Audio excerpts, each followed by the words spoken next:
All right, guys, we are jumping right in, both feet into week 9. Come on in with us. The water's fine. We're going to take a look a little bit of week 8, some takeaways, and we're going to look into week 9. We've got news and notes for you. We got a Thursday night football preview, and we're going to do our hit its and quit its. Frankie and I got some good hit its for you this week. Join us, like, share, follow on social media. We're everywhere, guys. And don't forget to subscribe on YouTube. Sub up. Let's go.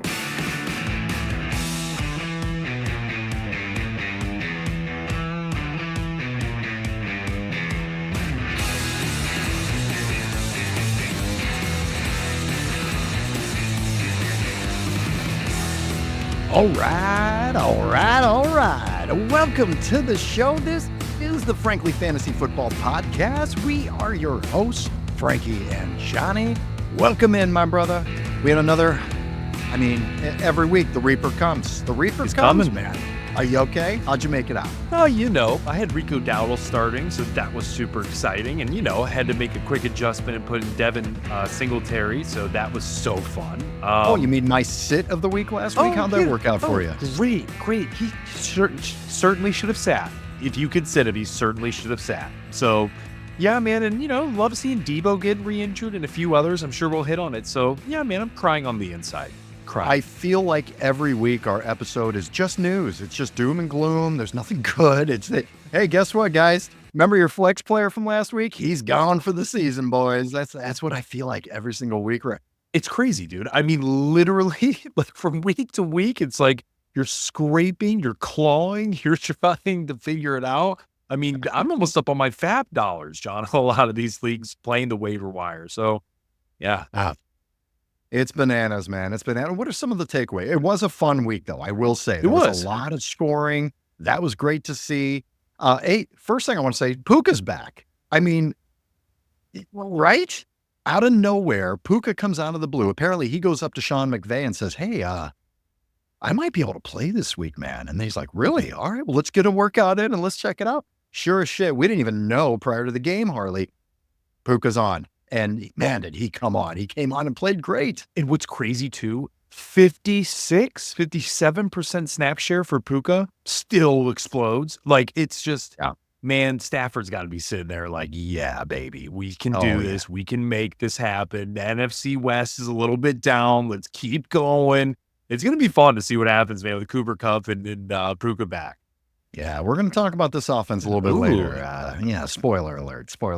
Frankie, talk to me about what I believe is the best team in the NFL right now, and I don't think it's that close. Talk to me about Motown. Detroit is so fun. They are so fun to watch. Actually, John, this is what's crazy. In the last 5 games, their last 5-game stretch, this past 5 games, 25 touchdowns, total touchdowns, and they've had 20 incompletions.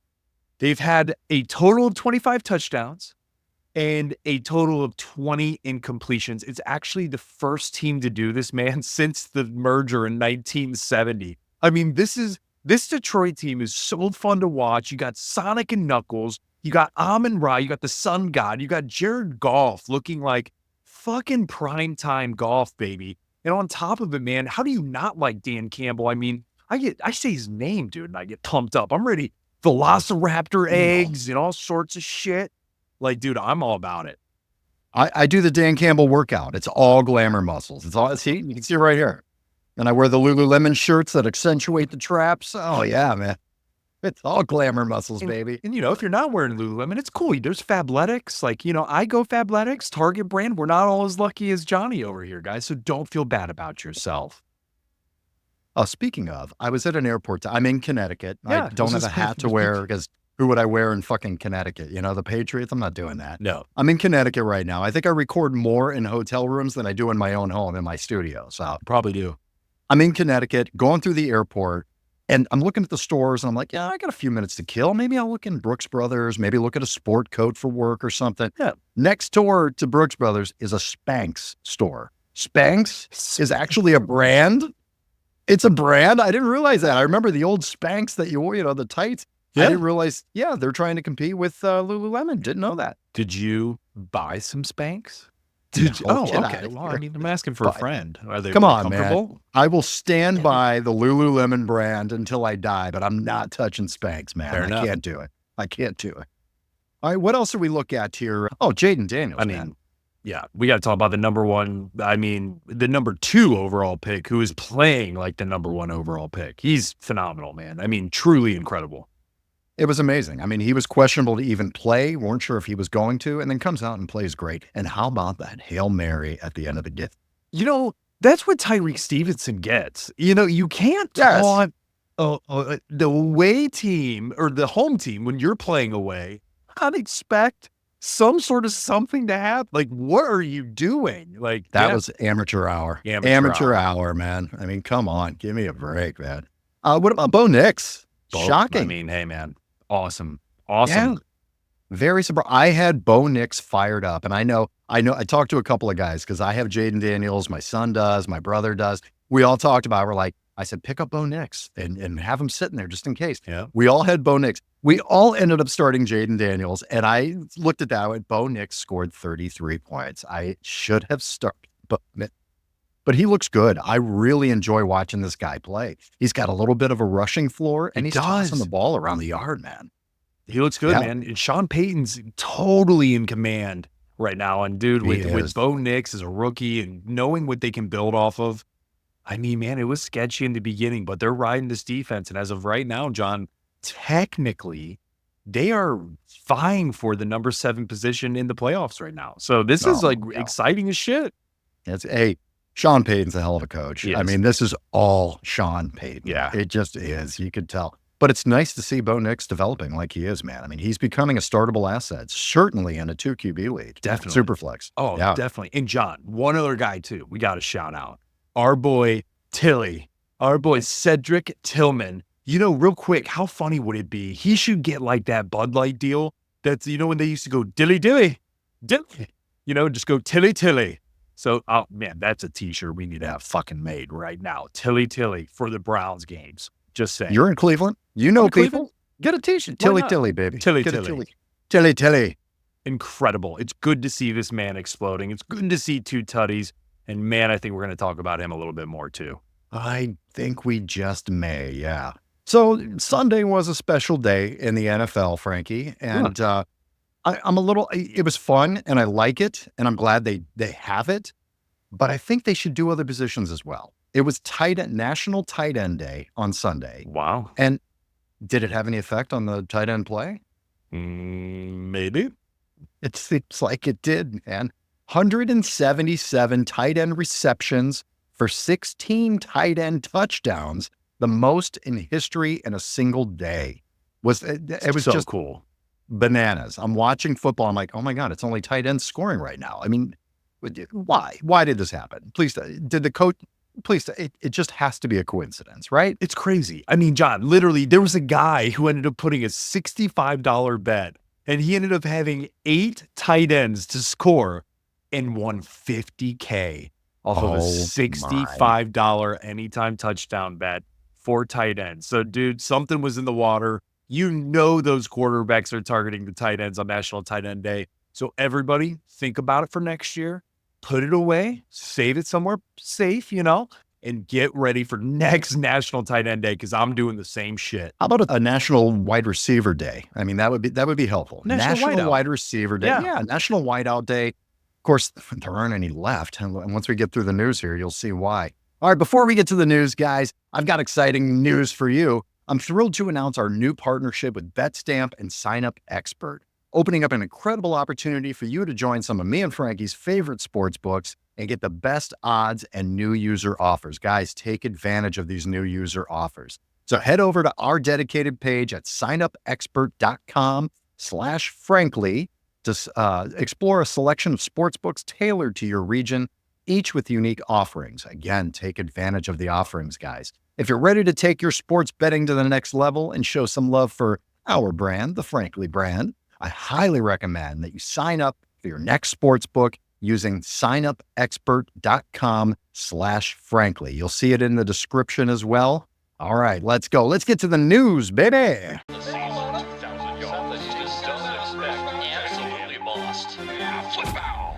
News. and notes. All right, Frankie, we got some stuff going on here. Let's get to it here. I'm going to need your help trying to figure out who to play instead of some of these guys here. Jordan Love, quarterback for the Green Bay Packers, left the game with a groin injury. Test came back. Status looks pretty good. It's not a serious injury. He could play. You're going to have to monitor his status this week. If he doesn't go, Malik Willis will be in his backup. Actually was serviceable when Jordan Love was out. Does this really affect, if Jordan Love doesn't play, where are you moving some of these receivers? What are you going to do with some of these guys? I mean, John, it's actually kind of tough because I would normally say, like, yeah, we're going to be moving Jaden Reed down a bit, Christian Watson down a bit, right? Maybe Tucker Kraft as well. But Malik Willis actually has been playing very, very well when Jordan Love has been hurt. But just to, be honest and real about it, man, I'm still moving him down if Jordan Love isn't playing. I just think that you still are going to fire up Jaden Reed. You're going to level set your expectations, though. He may not get as many targets. He may not get as many opportunities, but it will still be there. But what it does, I think it continues to elevate that of Josh Jacobs, man. So really see how this pans out. But yeah, man, as of right now, you got to stay in tune with the stuff going on with Jordan Love. Jacobs has been balling for sure. 2 tutties last week. Also, don't sleep on Tucker Kraft. Yeah. He is a must start right now at tight end, and I don't think it matters whether it's Jordan Love or Malik Willis in there. All right, Drake May, quarterback for the New England Patriots in concussion protocol. Keep an eye on him. I'm not sure this really matters right now. I'm not really interested in any of these New England pass catchers at the moment. Ramondre Stevenson put together a decent game, had 2 touchdowns. He's really the only one I would even look to. I'm not starting Pop Douglas. I have started Pop Douglas. It's not working out right now. So I would not start the New England receivers at the moment. Jordan Mason, running back for the San Francisco 49ers, left the game after 6 carries with a shoulder injury. They're on a bye this week. CMC also could return in week 10. Frankie, let's get a little CMC update. I was going to save it to the end like we always do, but little CMC update. They're saying week 10, after the bye this week, they're on a bye. CMC could return after that. Are we believing this? Do you believe it? He was supposed to start for the season too, right? By the way. John, I think you definitely believe this right now because of the situation the 49ers are in, right? They are right now tied for the NFC West lead, I believe at 4-4. So right now, man, it is wide open in the NFC West. They absolutely need a top tier player, especially with Brandon Ayuk being hurt. And so for me, man, I think if they are optimistic that he is going to return after the bye week, you need to look to fire him up. His floor in most cases is borderline Jordan Mason's ceiling in some aspects, right? Like, let's just call it what it is. Yeah, I get what I'm saying. CMC's floor is not 22 points, right? Whatever. But you're understanding what I'm saying. So there's so much more of a difference when CMC is there. It's going to help out Brock Purdy more. It's going to help out some of these other receivers more. Deebo Samuel, get Juwan Jennings back, get George Kittle healthy, get CMC on that field, and let's see the 49ers full go. All right, let's take a little mosey on down to Jacksonville here, man. Mike. I heard they're just real happy. They're super happy right now, yeah. Christian Kirk, wide receiver for the Jaguars, has broken collarbone and is going to miss the rest of the season. Brian Thomas Jr., rookie sensation, wide receiver for the Jaguars as well, left the game with a ribs and chest injury. He's day-to-day right now, but it could be 2 to 4 weeks. You're really going to have to pay attention to this. With all these injuries to receivers, Brian Thomas Jr. is a guy that you must have in your lineup if he's healthy. Pay attention to it this week. Also, third receiver on the Jaguars, Gabe Davis, Gabe the Babe, left the game with a shoulder injury. His status at the moment is unknown. You're going to have to pay attention to that too. Frankie, I'm going to throw a name out there. This team has no receivers currently on the roster to start.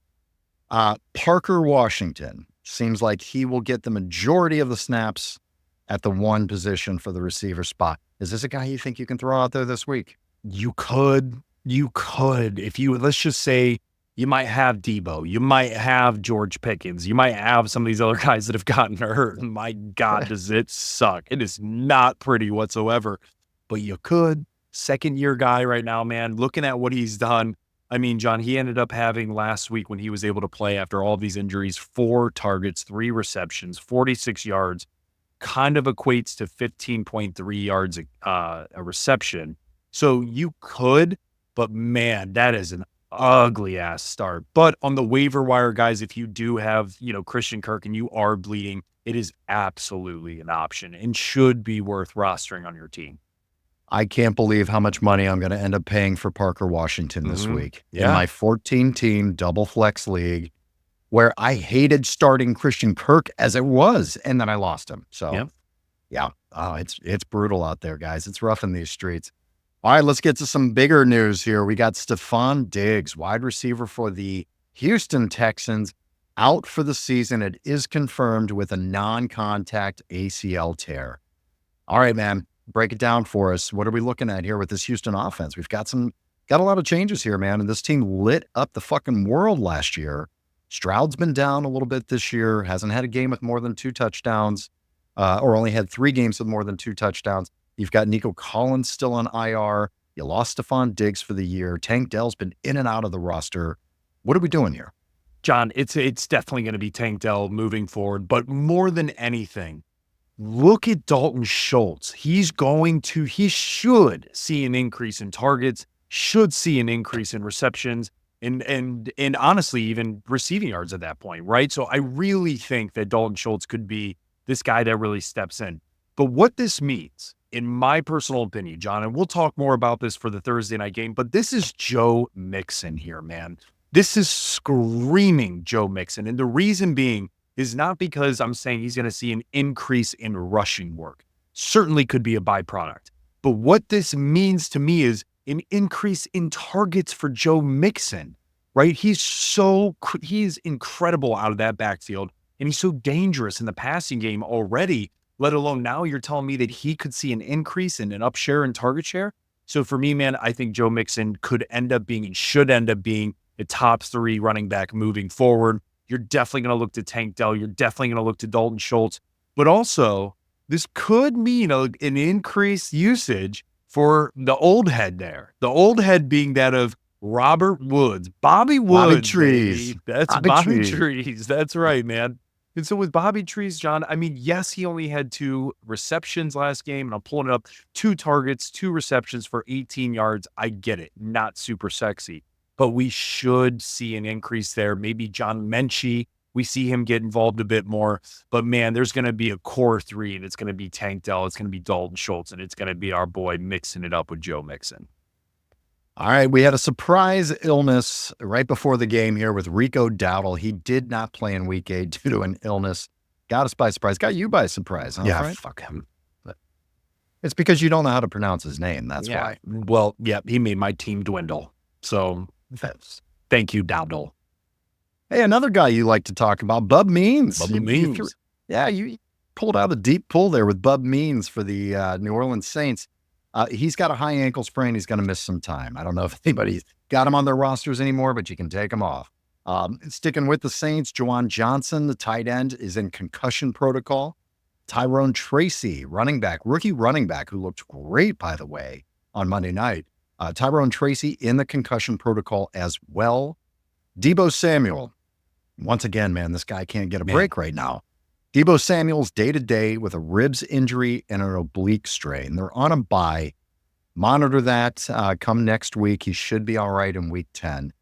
DK Metcalf has a chance to play this week. God, I hope so, because Tyler Lockett did not get it done in his absence. So keep an eye on DK. Love to get him out there this week. All right, we've got some news. Let's take a walk down into my neighborhood where I live in Indiana here. Let's talk about, let's go to Indianapolis. Mm-hmm. We got some news. We got some news here. We got some quarterback news. Anthony Richardson is being benched for Joe Flacco. Frankie, I want you to tell me the story, or tell the story that you told me about Anthony Richardson and the team.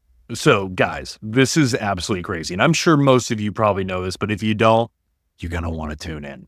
So listen up. Anthony Richardson leading a game-winning drive, right? Second down, ends up getting a nice rush. It's looking about 3rd and, 5, 3rd, 6, whatever it was. He ends up tapping his helmet to come out of the game. People are thinking he's hurt. Something's up.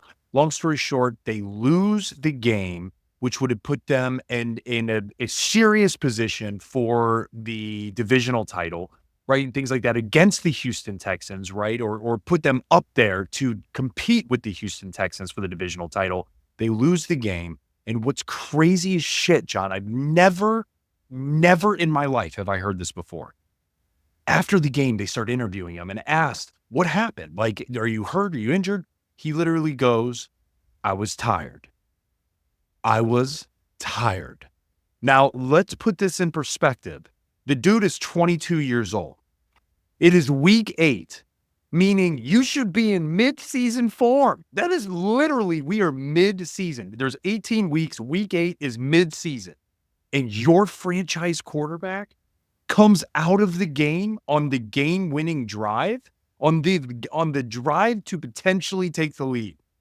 And dude, I'm telling you, man, the national media just mind blown. I mean, Pat McAfee, shout out, dude. Loved your shit. But that was incredible. Him talking about him playing for the Colts, him talking about the fans for the Colts and what that means to the team and everything like that. Dude, I mean, I've never seen that. And I think the Colts are doing the right thing, going wacko for Flacco, because it's not just, man, the shit that he pulled in that last game. It's also him saying, remember when he, before the season started, about how college was easier than the NFL and all this other shit. And then he gets hurt again and everything else. Well, you know what, man, suck it. Because look, now you're getting benched for the old guy that they signed off of, the Browns team last year. And dude, you know what? Hats off to Flacco, because dude, I hope the Colts end up tearing up without Anthony Richardson. That was crazy. I've never seen anything like that. Well, I can tell you right now, everybody that is an Anthony Richardson owner that has Flacco sitting on their bench, I'm one of them in a 2-quarterback league. I hate the fact that I had to put him out there every week. I couldn't move him, couldn't do anything with him. I'm very happy to plug Flacco into that super flex spot now. Man, let me tell you something though. As we're looking and evaluating rookie quarterbacks coming in, it seems so obvious to me looking at this. Anthony Richardson played very little football. He's one of the most freakish athletes I've ever seen come out of a draft and come onto an NFL team. Ever. That's it. Bottom line. But he's not a good quarterback. What did he play? Something like 12, 13 total games all through college? Started a total of 13 games. Yeah. Like, John, he never threw more than 2,600 yards. He had 17 touchdowns, 9 interceptions his senior year. And what's crazy is, man, you and I were talking about this and we're like, well, how does that compare? Just to tell people, how does that compare to like a Jaden Daniels, right? It's a very fair comparison because they're both dual threat and they were both a top 4 pick, right? Anthony Richardson was number 4 in his draft class. And so Jaden Daniels has played in 55 games. Yeah. Like, that is monumentally different in comparison to 13. And then the full year Anthony Richardson started, man, it wasn't even that good. And so, yeah, I'm with you. It's crazy. It is. I mean, all of these guys are incredible athletes. So he's a little bit better of an athlete than most quarterbacks you ever see. But I'm sorry, it's the experience. It's being a leader, leading a team, winning with teams. Jaden Daniels played college 5 years. Yep. I mean, that experience obviously is translating well into the NFL. The little experience of a shiny car that just gets left in the garage with the hood over, with the blanket over. I'm sorry, it's too difficult to transition like that. So they just wanted to shout that out, that that experience matters. I mean, you see that difference with Anthony Richardson and Jaden Daniels. All right, let's look at, TJ Hawkinson activated and will play on Sunday. That's great news for those that have TJ Hawkinson. Oh, he missed tight end day. Oh, TJ. Oh, all right. Blockbuster trade, man. We record this on Tuesday, and today had some breaking news as well. Deontay Johnson, wide receiver on the Panthers, traded to the Ravens for a 5th-round pick. All right, man. Break it down. What's this doing? Are everybody, the Deontay Johnson owners, are they all smiling ear to ear right now or what? Yeah, definitely, man. I think so. I think that this absolutely should at least provide a bit more consistency. Sure, we saw couple 20-point games from a fantasy perspective for Deontay when Andy Dalton was throwing the ball. But man, when you have Lamar back there, when you have a serious-ass running threat with Derrick Henry and Lamar on arguably a top 3 team in the AFC with being the Ravens, and let's just call it what it is, man. Rashad Bateman, he's played okay. He has not lived up to where he was drafted. Yeah. And Zay Flowers, man, yeah, he's been pretty damn solid, but he needs another piece. He needs somebody else. And so, man, Deontay Johnson, back in the AFC North, where he was very, very successful with the Steelers, I think this is a match made in heaven. I think this is going to elevate Deontay. I think that this is going to take away some of Zay Flowers' target share, though. I mean, we've seen Zay Flowers have, high teen targets. Shit, John one game he was borderline 20 targets, right? So, yeah. I mean, I don't think that we are going to see that anymore from Zay. But what this could do is this could open up more one-on-one opportunity for Zay. So it's, again, too early to be determined to see how this is going to end up panning out. But I do like the trade for Deontay Johnson owners. All right. Are you firing him right up as soon as he's on that team and ready to go? If he's healthy and he's out there playing, he is absolutely starting on my fantasy team. And for the record, I have him on 2 of my 5 leagues. 2. All right. Juwan Jennings is going to be expected to be back, wide receiver for the San Francisco 49ers after their bye week. So he'll be back in week 10 too. It'll be really fun to see this 49er team back to somewhat full go in week 10. Derek Carr, quarterback for the New Orleans Saints, will practice Wednesday and could play this week. Keep an eye on that. That's going to be very good for Chris Olave. They are playing the Panthers as well, so that could be a great matchup for him. All right, week 9, the byes this week, guys. We've got 2 teams on bye, Pittsburgh, San Francisco. We got some guys there that are starting on your fantasy teams for sure. All right, Frankie, let's look at a little Thursday night preview here, man. Talk to me about Thursday night football. Guys, as we're getting into Thursday night football, just a reminder for you, we are thrilled to announce that partnership with BetStamp and Sign Up Expert. What that means, guys, is this is opening an incredible opportunity for you to join some of our favorite sports books to give you the best odds and new user offers. So what does that mean? Head over to our dedicated page, signupexpert.com/frankly, to explore our selection of sportsbooks tailored to your region, each with unique offerings. What does that mean once more? Throw in $20, and if that $20 doesn't hit, or if it does hit, you end up getting bonus bets back. So really, it's no sweat for you all to at least check it out. Maybe sign up for something you're not already playing with. If you got DraftKings, check out MGM. It's a great sportsbook. If you don't got MGM, try out Caesars, man. They're awesome as well. So again, check out and head over to our dedicated page, signupexpert.com/frankly, to get you some of the top and unique offerings that sportsbooks can provide. So with that being said, John, we're looking at the Thursday night preview being the Texans 6-2 at the Jets, who are 2-6. So again, we talked about the Texans, man. Stephon Diggs being out, Nico Collins being out. Joe Mixon is absolutely a must start always, and fire him up. This is going to increase Tank Dell, increase Dalton Schultz. Cool. Let's go to the Jets. The Jets, man, are in turmoil. This has been really, really rough lately. So you are, of course, are going to fire Breece Hall. Unfortunately, Breece had actually a solid game last game. He didn't find the end zone. He had, I believe, 80 yards rushing, couple catches. Had he had a touchdown, his stat line looks way, way, way better. But again, you're firing up Breece Hall. You're firing up Garrett Wilson. And I'm going to say it, man, you got to fire up Devontae Adams still. They're going to figure it out. This is going to be purgatory for those who own Garrett Wilson and Devontae Adams, because one of these guys are going to pop and one of them are just going to be a floor, and you're not sure who it's going to be. The other interesting call out, John, is Tyler Conklin. Tyler Conklin is a very solid tight end stream. Again, if you have George Kittle, if you have Pat Freiermuth, if you had Juwan Johnson, some of these other guys that are banged up, you can look to Tyler Conklin as a guy that could give you, 4 targets, 3 receptions, 35 yards. So in a full PPR, man, that's like 6.5 points. From a tight end, that's not terrible. And he actually had a touchdown last week. So for me, man, I do like Tyler Conklin in a must stream type of way. But man, you're firing up the big 3 in my eyes. It's Breece, Adams, and Wilson. I just, man, it is with the Devontae and the Garrett Wilson. What if they start taking turns? What if this takes 3 weeks to even really get a sense of what, are you just going to start them no matter what and just hope for the best? Yeah. How can you not start Devontae Adams though? You have to. I've heard a lot of podcasts, a lot of the other fantasy analysts talk about, I'm sitting Devontae Adams. How are you sitting Devontae? All right, are you in an 8 or 10 man league? I'm in 12 and 14 team leagues. You can't put Devontae on your bench, man. Yeah, it's crazy. Start over him. You know what I mean? Like, seriously, like, who would you? Parker Washington for the Jaguars? Done. Sold. Sign me up. I'm changing my starts right now. Let me just... All right, speaking of Frankie, let's get to the hit it's and quit it's. Play the song. Let's go. All right.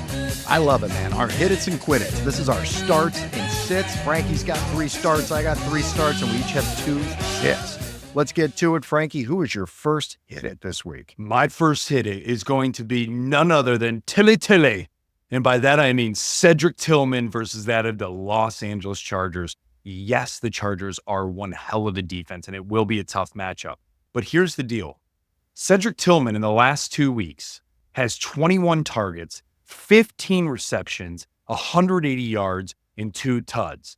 What also is interesting is the Chargers are 19th against the pass, and they're 11th against the run. So I definitely see them being able to, fortify that defense against that of Nick Chubb. It's going to be really hard to run against them. So Jameis Winston is going to have to be able to throw the ball, very similar to what we saw against that of the Baltimore Ravens, right? Being a very, very damn good run defense team. So love that, man. And I think that Tillman, where he's at with Winston, there's not a lot of competition. Obviously, there's David Njoku. Obviously, there's Elijah Moore. But what we're seeing is a potential breakout star. So I am firing up Tillman in those larger leagues, those 12-man, 14-man leagues, stray away at the 8-man and maybe even the 10-man at this point in time. But 12-man, 14-man, let's go with it. All right, my first hit it here. We're going to stay in Indianapolis. I know we just talked about it, and we were making fun of those guys and Anthony Richardson and all that stuff. I'm starting Josh Downs. All right, he's Josh Downs, baby. He's the wide receiver 28 right now. He's a year 2 receiver. Last week, he had a beautiful 69-yard bomb touchdown, man. It was goddamn beautiful. He had 9 shitty targets from Anthony Richardson this week, okay? Now, we got Joe Flacco starting, baby. We got a gunslinger out there, yeah. So double-digit points in 4 of the last 5 games, as well as over 9 targets in 4 of 5 games. Those were shit Anthony Richardson targets. Now he's going to get Joe Flacco targets. I want Josh Downs out there. He's got the juice. He looks good, man. Fire him up. John, my number 2 hit it this week is going to be the other team playing against Cleveland. I'm going to go with Laddie McConkey. Again, he's had 21 targets, 15 receptions in the last 3 weeks. But last week he had 111 yards, 2 touchdowns, and he also ended up averaging 119 yards a reception. So Laddie was absolutely crushing it. But what's interesting is the Browns have actually been solid against the pass. The issue is for them is that Herbert needs to get the ball out quickly. With this type of defense that the Browns are running, it feeds perfectly into what Laddie is doing. So for me, man, again, in those deeper style leagues, talking the 12-man league, talking the 14-man league, roll with Ladd and get that target share against that of the Cleveland Browns. I left Ladd on my bench this week, man. Oh, that hurts. It hurts. I know I haven't really been in a position to be able to start him. And I was thinking about it this week and made the wrong decision there. But yeah, he's definitely the short pass, the quick hit from Herbert. Exactly right, man. And that's why he's playing so much better than Quentin Johnston. He's just a better player as well. So guys, this is that time of year. We start seeing we're past the halfway point of the fantasy season. This is where we see those rookie receivers start to emerge, those young guys. This could be the beginning of the emergence of Ladd. I love it, Frankie. All right, my next start of the week, it's going to be Tony Pollard, running back for the Tennessee Titans. Ooh. Yeah, this is an interesting one for me. Right now, Tony Pollard's the running back 22. He's had double-digit fantasy points in 5 of his 7 appearances this year. They play New England. New England ranks 28th against running backs. Oh, it's so tasty. Give me more of that. 20 touches. Also, he's had 20 touches in 6 of the last 7 games played. And he's really getting involved in the passing game, man. Tajay Spears has been banged up. He may end up playing this week, but Tony Pollard's been taking the load, and he's doing really well with it, man. He's squashed all those criticisms of him not being able to be a 3-down back, and he's been able to do it this year, Matt. So fire up Tony Pollard. Nice, man. Nice, John. My number 3 hit it here is actually going to be my hit it of the week. I'm putting it on it. Darnell Mooney versus that of Dallas. Guys, you might think I'm crazy.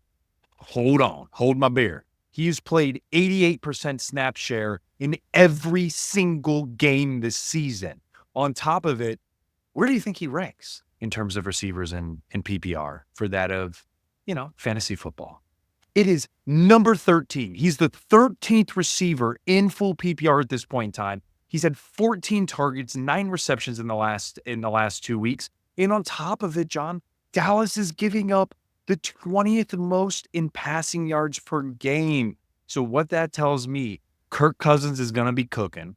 They're going to try to lock up that of Kyle Pitts after what we saw him explode last week and Drake London. You can't do everything, right? You can't also look at Bijan Mustard over there, right? So you also need to lock in on Darnell Mooney. So for me, man, I'm firing him up in every chance I get. 10-man, 12-man, 14-man. Look to Mooney, giving you a nice floor, baby. All right, my last hit it here. This one's fun for me. I'm really getting excited about this team now. They struggled early on. I'm going with Matthew Stafford this week, guys, at Seattle. Last week, week 8, he was the QB5. You know why? Because he had his toys back. He's got his boys back. He's got his buddies back, Matt. Puka and Kupp are healthy. Kyren Williams kicking ass out there. They got a healthy team. Sean McVay's been calling some great plays. Matthew Stafford's back, baby. He was 25 for 34 for 279 yards, 4 touchdowns. This is the only game he's had more than 1 touchdown in a game, and he threw 1 pick. He connected to 9 different pass catchers last week. They're at Seattle, where Josh Allen just had his way with Seattle last week, man. He scored over 22 fantasy points, and I think Matthew Stafford's going to have a hell of a week. And I think the real key here for Matthew Stafford is Kyren Williams. He's been so good, man. I think it just takes the pressure off of Matthew Stafford. And now when you have Puka and Cooper Kupp back, light them up, baby. Fire up Matthew Stafford. Now, if you're an Anthony Richardson owner, if you're a Bo Nix owner, you're not going to start those guys this week. Look to Matthew Stafford as a wonderful addition to your team. All right, Frankie, who are you quitting this week, buddy? John, my first quit, again, this is if he plays, is actually Travis Ettienne. John, Travis Ettienne is playing at Philly. The big reason that I'm quitting him is because more than likely he was your 2nd or 3rd round pick. And what that means is that you probably have other options for the running back, but you may be questioning it. Sit Travis Ettienne because Tank Bigsby is averaging 4.3 yards a carry, especially against that of the style D last week against that of Green Bay. Tank has been much, much more effective on the ground this year to the tune of the last 5 games, 4 of them, he's actually rushed for over 75 yards and has 4 touchdowns in that time span. So what that means, what did Travis Ettienne do? John, Travis Ettienne has not had in full PPR all year, has not had over 15 points all year long, not one game. And he's actually had negative points this year already, and he's been banged up. So for me, man, sure, you could look at it as, well, they don't have a lot of receivers, right? A lot of them are banged up. So maybe Travis Ettienne could see an uptick. Sure could. I'm not willing to put this week's, potential win or loss column on that of Travis Ettienne. So for me, man, I'm sitting his ass. And if you got Tank Bigsby, I know I didn't call it out, but you probably want to fire his ass up. All right, Frankie, I know you just talked about it in the Thursday night preview, but I don't care, man. My quit it is going to be CJ Stroud at the Jets this week, at Jet Life Stadium, baby. I know, it's risky. These guys, everybody drafted CJ Stroud as the quarterback 5, something like that. I'm sorry, man. The reality is I'm sitting him this week. He's the QB 15 currently. He's only has 3 games with more than 2 touchdowns this year. He's only hit 20 points in fantasy twice this year. He's playing the Jets defense, man. I am not in love with CJ Stroud this week. You lost Nico Collins is on IR. You lost Stephon Diggs. Tank Dell's a great receiver, but is he an alpha that's going to be able to carry you above this Jets defense, this secondary? I don't think so, man. I think it's going to be very tough sledding for CJ Stroud. My start of the week with Matthew Stafford, I would start Matthew Stafford over CJ Stroud this week. Hot take. Wow. Love that. Love that. It's a shame in a double quarterback league, I have to start both. So awesome. John, my second quit it is going to be Tyler Lockett. We talked a lot about Tyler Lockett last episode, and my Lord, what an egg he laid. Completely unexpected, right? We'd been seeing Geno cook. We thought that this was going to be a high-flying game against that of the Bills last week. And boy, man, Tyler Lockett laid an egg. And now they're playing the Rams, right? And so the Rams are catching fire while Seattle's trying to figure it out. The Rams are actually averaging less, giving up less than 199 passing yards per game when they play away, which this game, I believe, is in that of Seattle. So with the Rams coming together, the D is going to see a boost, especially with them not being on the field as often. With Matthew Stafford now having his toys, as you mentioned, with Puka and Cooper Kupp, they're going to be able to sustain quality drives. In addition, DK Metcalf, man, is optimistic to play. So if he is optimistic and everything else I just said, temper your expectations on Tyler Lockett this week, and I am sitting him and looking elsewhere. All right. Well, my last sit it here. It's we're staying in Indy. This has been an Indy episode, man. Michael Pittman at Minnesota this week. Now, I know I was all over Josh Downs as the start of the week. I was all excited because we've got Joe Flacco starting over Anthony Richardson finally. But I'm nervous about Michael Pittman, man. I'm really nervous about his back. Again, we talked about it. He had talked that an IR stint wasn't off the table. That was last week. He's really been struggling, man. He had 7 catches in the last 3 games. Ooh. Now, I know Anthony Richardson, the play's been rough. It's going to be better with Flacco, but I think something's wrong with him right now. I'm really concerned that he's in decoy mode right now, which is why you're seeing Alec Pierce with these bombs, with Josh Downs getting a lot of play, getting 9+ targets in the last 3 games. I'm worried about Michael Pittman, man. Until you see him actually getting the targets, getting catches, being involved and not just being a decoy, I think you should wait and sit on him, man. John, question for you. Would you rather start Michael Pittman Jr. or Tyler Lockett? If you're staring at both of them, knowing what we both have said, just curious, throwing that out there. Would you rather? I can't stand Tyler Lockett this year. I just think I think he's lost it. I think he's not getting separation. I would start Tyler Lockett if DK sits. Okay. Yeah. If DK plays, I will move over to Michael Pittman, just hoping that he's feeling better and that Flacco gets him the ball. Okay. Love it. Yeah. Just wanted to check, checking temperatures here. Yeah, the temperature. Just, yeah, it's chilly. It's a little bit cold here. Okay. All right, that is the episode. Thank you so much for watching and tuning in and listening, everybody. Please don't forget, follow us on social media. Like, comment, share, send us comments, send us start-sit advice, ask questions, guys. We're on TikTok. We're on Facebook. We're on Instagram, Frankly Fantasy Football. We're on X at Frankly Fantasy F, and we know you guys listen. We see it every week. Watch the YouTube. Sub up. Frankly Fantasy Football. Frankie, what do we have coming up? Guys, don't forget to check out Fridays with Frankie, dropping every single Friday. Guys, it's going to give you the 5 things you need to know for the weekend. So tune in. It's a minute rundown, and you're going to absolutely love it. And don't forget, get ready for our Week 10, as crazy as that sounds. We're in the double digits next week, guys. We're going to start breaking down good trade for, trade against candidates, or trade for, trade away is what I meant to say. Candidates. You can trade against anybody. You can trade against me if you want. I don't care.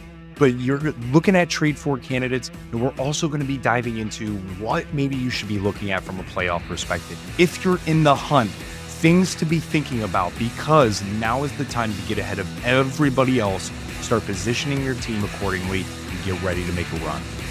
All right, I can't wait. Tune in next week, guys. We got your back. May the fantasy gods smile upon you.